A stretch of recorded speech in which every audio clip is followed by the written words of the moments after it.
Imagine this. You are 75 years old. You are comfortable. You are wealthy. You live in a beautiful, civilized city with a large family that respects you. You have a deep understanding of your culture, your traditions, and your gods. Then one day you hear a voice. It isn't a whisper in your heart. It is there. It is real. And it doesn't offer advice. It offers an ultimatum. Get out. It says, leave your country. Leave your relatives. Leave your father's house.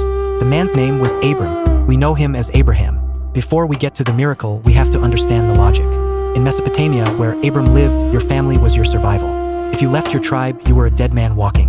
No one to protect you, no legal system to defend you.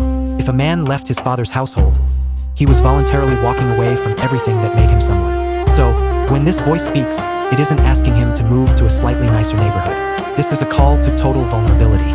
This voice is asking for obedience that makes no logical sense. This is where faith becomes dangerous. And this is the defining detail of Abraham's call. Where? Go. The voice says, to where?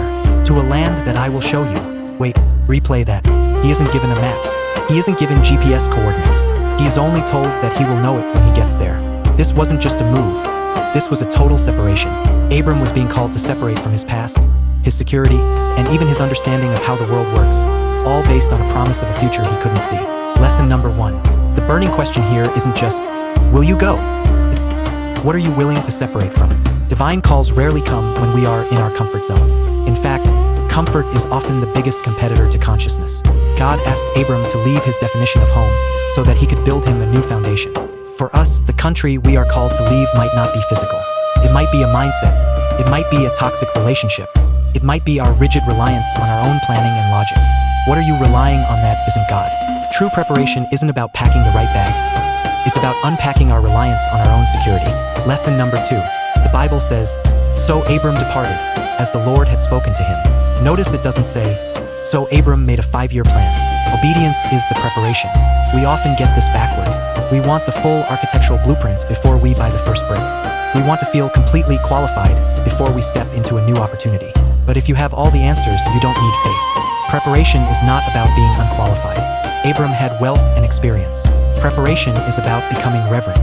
It's about stripping away our worldly defenses and standing before the Creator exactly as we are, saying, I am willing to look up from my work and say, here I am. Abram left Mesopotamia as a comfortable, wealthy old man, but he stepped onto that path toward the unknown as a leader of nations. His willingness to turn aside from his own sheep and notice the impossible call changed the history of the world. God is often present in the most ordinary parts of our desert seasons. He is looking for the person who is willing to look up and say, I am not just a shepherd. I am ready for the assignment. Please like and subscribe to our channel.